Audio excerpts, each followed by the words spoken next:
Hello दोस्तों, स्वागत है आपका स्टडी नाउ 6 चैनल पे। आशा है आप सभी ठीक होंगे। तो चलिए फिर शुरू करते हैं आज की क्लास, जो Hindi TGT PGT plus Hindi net JRF के लिए बहुत ही महत्वपूर्ण रहने वाला है। इसके अलावा ऐसी कोई भी परीक्षा जिसका एक विषय हिंदी साहित्य भी रहता है, उन सभी परीक्षाओं के लिए ये क्लास महत्वपूर्ण रहेगी, इसलिए ध्यान दीजिएगा और अंत तक जुड़े रहिएगा। पहला प्रश्न देखते हैं। प्रयोग। प्रयोग अपने आप में इष्ट नहीं है, वरन वह साधन है। यह कथन किस वाद से संबंधित है? तो यह कथन प्रयोगवाद से संबंधित है। प्रयोगवाद के प्रवर्तक कौन रहे? तो सच्चिदानंद हीरानंद वात्स्यायन अज्ञेय। ठीक है। इसके अलावा यह जो कथन है, प्रयोग अपने आप में इष्ट नहीं है वरन वह साधन है, यह कथन अज्ञेय ने दूसरे सप्तक की भूमिका में कही है। ठीक है। अगला प्रश्न देखेंगे। प्रयोगवाद के प्रवर्तक के अनुसार प्रयोगवादी कवि का मुख्य तथ्य क्या था? प्रयोगवाद के प्रवर्तक के अनुसार प्रयोगवादी कवियों का मुख्य तथ्य था नई राहों का अन्वेषण।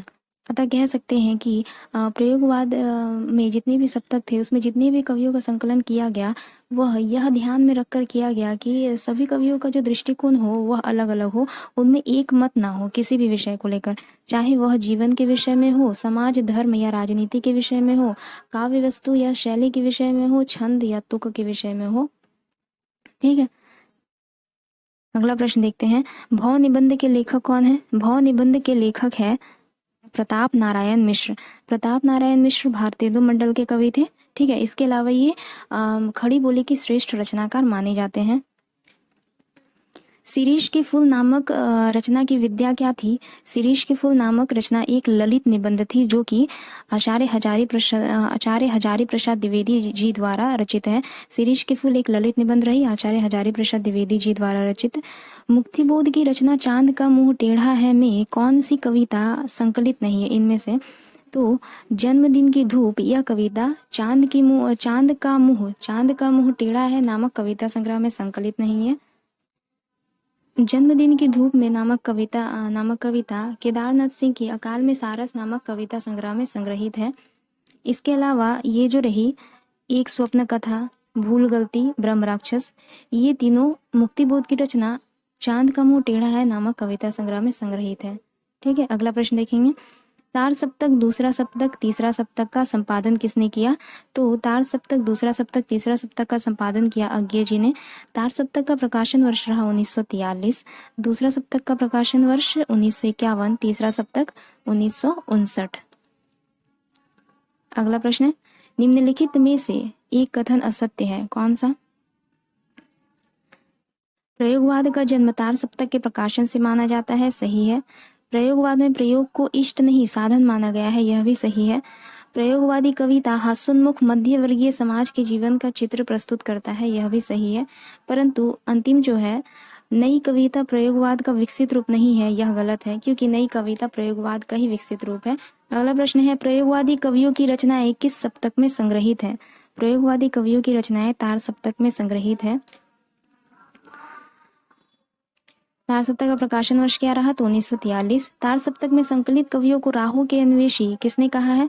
तो अभी बताया मैंने थोड़ी देर पहले, अज्ञेय ने कहा है उन्हें राहों के अन्वेषी।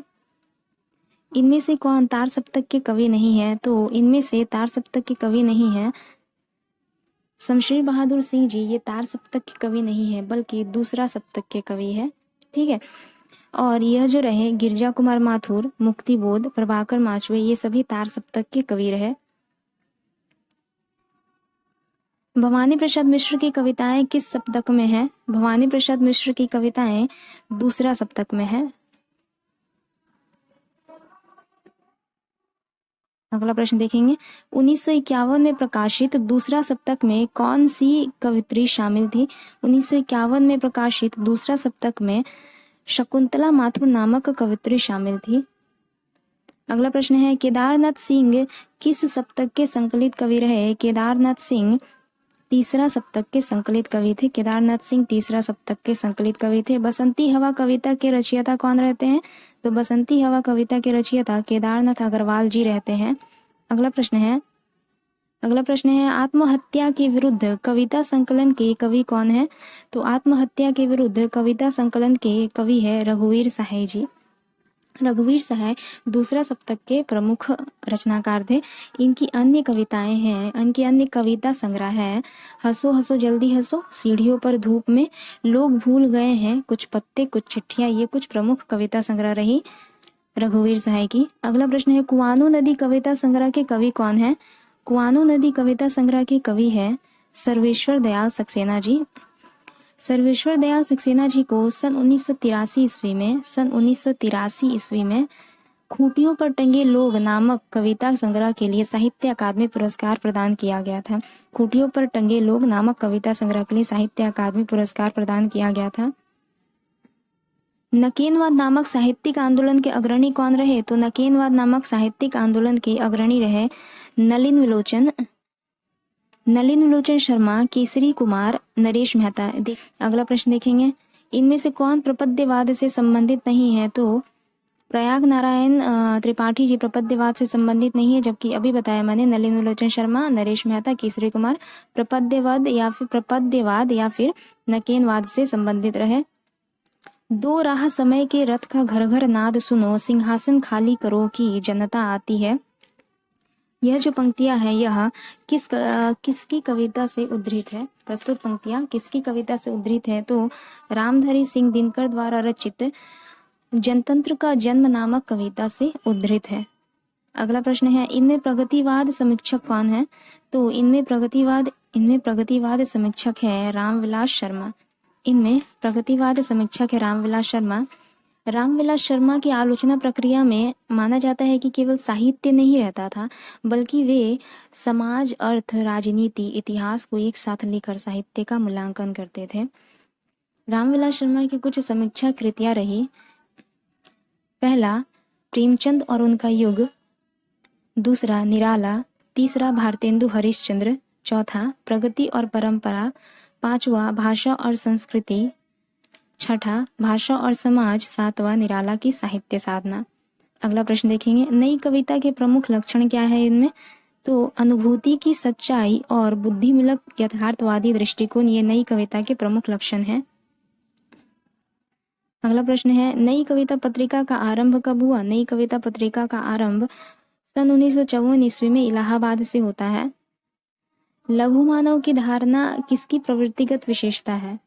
लघु मानव की धारणा नई कविता की प्रवृत्तिगत विशेषता है। लघु मानव की धारणा नई कविता की प्रवृत्तिगत विशेषता है।